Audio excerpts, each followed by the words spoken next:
Hello everyone, my name is Yashika. I am a professional tarot card reader and a spiritual counselor and welcome to my channel. Now आप लोग ये सोच रहे होगे कि मैं करियर एडवाइस क्यों दे रही हूँ आज, बट टू बी ऑनेस्ट जितने भी टॉपिक्स मैंने इस वीडियो में डाले हैं वो टॉपिक्स काफ़ी रेलेवेंट हैं उन लोगों के लिए जो मेरे पास करियर कन्फ्यूजन लेके आते हैं कि हम कौन सी फील्ड में अच्छे रहेंगे, हमें आगे क्या करना चाहिए, हम करियर रीस्टार्ट कर रहे हैं तो हमें क्या स्टेप लेना चाहिए।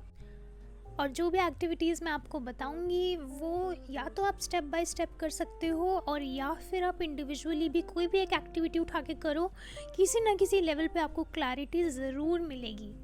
तो फर्स्ट थिंग्स फर्स्ट, एलिमिनेशन। देखो, जो भी आपको लगता है कि आपके लिए चीज़ नहीं बनी है उसको अपने दिमाग से ही बाहर निकाल दो, क्योंकि हमारी आदत होती है कि हम ये भी कर लें, हम ये भी कर लें, ये भी कर लें। That is not possible for a human being. It's better to eliminate what you think will not work for you. And let me tell you this one thing, हर इंसान के अंदर एक नेचुरल टैलेंट, एक नेचुरल स्किल ज़रूर होती है। Just to give you an example, अगर आप बहुत अच्छा बोलते हो या आप बहुत अच्छा पब्लिक स्पीकिंग करते हो तो साइकोलॉजी या थेरेपिस्ट जैसी जॉब आपके लिए ठीक नहीं है, क्योंकि उसमें बैठ के सुनना पड़ता है, उसमें बैठ के चीज़ों को समझना पड़ता है। But if you are a creative person जो पब्लिकली बहुत अच्छा परफॉर्म कर सकता है, आप में अगर उतना सेल्फ कॉन्फिडेंस है, देन इट्स बेटर कि आप साइकोलॉजी जैसी डिग्री ना चूज़ करो, है ना। क्योंकि अगर आप अपने खुद के नेचुरल टैलेंट्स को ही अटेंशन नहीं दोगे, उनको नरिश नहीं करोगे, देन आप अपना आधा पोटेंशियल तो वहीं गंवा देते हो। It's better to follow what nature has given you, because it is more likely कि आप उस फील्ड में जो आपके नेचुरल स्किल्स और टैलेंट्स से मैच करते हैं, आप उस फील्ड में ज़्यादा पैसे भी कमा सकते हो। You will also have more job satisfaction, you will also have more containment and you will love your job basically. मैं आपको अपना खुद का एग्जाम्पल देती हूँ। बचपन से ही मुझे लोगों की बातें सुनने का बहुत मन करता था कि जो उनके बिहेवियर हैं वो क्यों कर रहे हैं, वो जो कर रहे हैं वो क्यों कर रहे हैं, उनके इमोशंस क्या हैं उनके बिहेवियर के पीछे। और स्पिरिचुअली मैं लोगों को बेटर फील कराना चाहती थी, उनको अपलिफ्ट करना चाहती थी, उनको पॉजिटिविटी देना चाहती थी। तो इसीलिए मैंने साइकोलॉजी जैसी फील्ड चूज़ करी। Yes, I have a degree in psychology, so maybe I am eligible to talk about this. But tarot reading and spiritual counselling is something जो मेरे नेचुरल टैलेंट से बहुत ज़्यादा मैच किया। And tarot reading में counselling, psychology, learning about emotions, behaviour, all of this comes in handy. I think I made a very good decision. I'm very happy with my job. I have great clients. So it is better to eliminate those things जो आपकी values से match नहीं करती. Otherwise you might not be satisfied with your job. This brings me to my next point number 2. Skills. देखो, जैसे मैंने पहले बोला कि हर इंसान के अंदर एक नेचुरल स्किल या एक नेचुरल टैलेंट ज़रूर होता है, तो कंटिन्यूसली उस स्किल के ऊपर काम करना या नई स्किल सीखना ये बहुत इम्पॉर्टेंट है। ये मैंने खुद एक्सपीरियंस किया है, क्योंकि मैंने सिर्फ टैरो ही नहीं, actually I have changed many jobs. मैंने एचआर से लेके स्पेशल एजुकेशन से लेके I have also done counselling in Tihar prisons, मतलब मैंने बहुत सारे एरियाज़ कवर करे हैं। And let me tell you, theory ने कभी हेल्प नहीं किया मुझे सिर्फ और सिर्फ मेरी स्किल्स ने हेल्प किया। The way I was able to talk to people, the way I was able to portray myself, the way I was able to understand the other person, वो सब प्रैक्टिस से ही आता है। आप ये देखना कि अगर आप पढ़ाई छोड़ दोगे या फिर नई स्किल सीखना छोड़ दोगे या फिर आप पुरानी स्किल्स पे भी काम करना छोड़ दोगे, then you will most definitely feel stuck in your career no matter what. पढ़ाई तो करनी पड़ेगी। मैं अपना खुद का एग्जांपल देती हूँ यहाँ पे भी।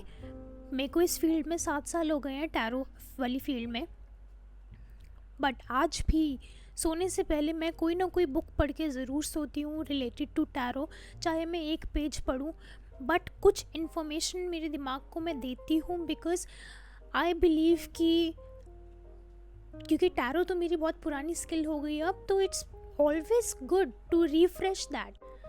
और देखो, ये ज़रूरी नहीं है कि आप अपने इंटरेस्ट के लिए पढ़ रहे हो या आप अपनी डिग्री के लिए पढ़ रहे हो. पढ़ाई is important, education is important, learning is important. Skills पे काम करने के लिए सिर्फ आपको उस स्किल की ज़रूरत होती है और उस पर प्रैक्टिस करने की ज़रूरत होती है. बस आप उस स्किल को लेके बैठ जाओ and you keep on doing it.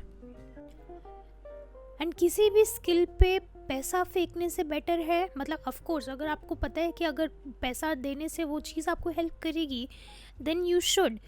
But किसी भी वीडियो से, किसी भी कोर्स से ज़्यादा, किसी भी थ्योरी बुक से ज़्यादा, it's better to just keep on practicing the skill over and over again. Practice makes perfect. Remember that always. End में ना तुम सिर्फ और सिर्फ उस चीज़ को करने से ही सीखोगे. You will only learn by doing, and that's the most important thing. Finally, let's come to the third and probably one of the most important points. Don't follow the trends. Yes. See, अगर आप digital marketing, multimedia, social media, even mass media, journalism ऐसी fields में हो then of course following the trends will be helpful even if you are into digital marketing. ऐसी fields में trends follow करना बहुत ज़रूरी होता है, आई अंडरस्टैंड दैट. बट अगर आप इन फील्ड्स से नहीं हो then don't follow the trends. जब हम ट्रेंड्स फॉलो करते हैं then we are trying to copy someone else. हम अपने अंदर की जो चीज़ हमें यूनिक बनाती है, जो चीज़ हमें स्पेशल बनाती है, हम उसको भी वहाँ मार देते हैं. तो अगेन हमारा आधे से ज़्यादा पोटेंशियल वहीं ख़त्म हो जाता है because we are just trying to do what the other person is doing. And 2021 में मुझे ये चीज़ बहुत अच्छे से समझ आई थी कि भेड़ चाल नहीं चलनी, जो लोग कर रहे हैं वो नहीं करना. क्योंकि मुझे ना उस टाइम पे एक फियर था, इट्स कॉल्ड फोमो. आप लोगों को पता होगा, अगर नहीं पता, FOMO is fear of missing out. मतलब ये होता है कि मुझे हमेशा ना ये डर लगा रहता था कि मेरे फ्रेंड्स या मेरे कज़न्स या मेरा sibling, all of them are living better lives than I am. कि उन लोगों के पास ज़्यादा सक्सेस है एंड जो वो एक्सपीरियंस कर रहे हैं या जो अपॉर्चुनिटीज़ उनके पास आ रही हैं वो मैं मिस आउट ना कर दूँ. इसीलिए I would say yes to everything, जिसका रिज़ल्ट ये था कि मैं अपने आप को बहुत ओवरबर्डन कर लेती थी, अपनी मेंटल हेल्थ ख़राब कर ली मैंने, और करियर को लेके मैं बहुत डार्क प्लेस में चली गई थी. तो इसकी वजह से जो नेचुरली मैं चीज़ कर सकती थी या जो मेरे अंदर के नेचुरल टैलेंट्स थे, मैं उनसे बहुत दूर चली गई. मैं ये नहीं समझ पाई कि what am I truly made for, what is my purpose, just because I was just trying to copy other people.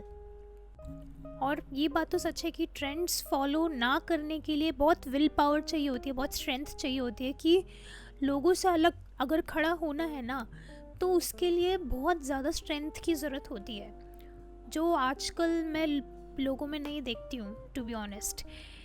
And specially with social media, Instagram, Facebook, the competition rises a lot. हमको ना लोगों की सिर्फ highlights नज़र आती हैं, हम background में क्या चल रहा है हम वो नहीं देख पाते हैं. इसीलिए हमें बस ये लगता है कि अरे वाह यार, ये तो बहुत, this person is living the best life. No, probably not, because you don't know what's going on in the background. और फिर हमको ये डर लगता रहता है कि हम कुछ कर नहीं रहे हैं, हम मिस आउट कर रहे हैं अपॉर्चुनिटीज़ पे. बट ऐसा रियलिटी में कुछ भी नहीं होता. फाइनली आई थिंक मैं ये बोलूँगी कि learn how to see the bigger picture. Career से कभी भी अपनी सेल्फ वर्थ मत जोड़ना, because career is a very fickle thing. वो आएगी और वो जाएगी. करियर लोगों के 100 बारी चेंज होते हैं पूरी लाइफ में. करियर को अगर आप अपनी सेल्फ वर्थ से जोड़ोगे ना तो it's never going to be enough, क्योंकि हमारी ईगो के लिए कभी भी कुछ भी इनफ नहीं होता. तो it's better to do what you are really good at. खाना बन गया है. I think I should go. Well, thank you so much for joining me today. I hope this video helped you a little bit, and if it did not, well, all the best. Regardless, I hope you do well in your life. Thank you so much once again. I'll see you in the next one. Bye.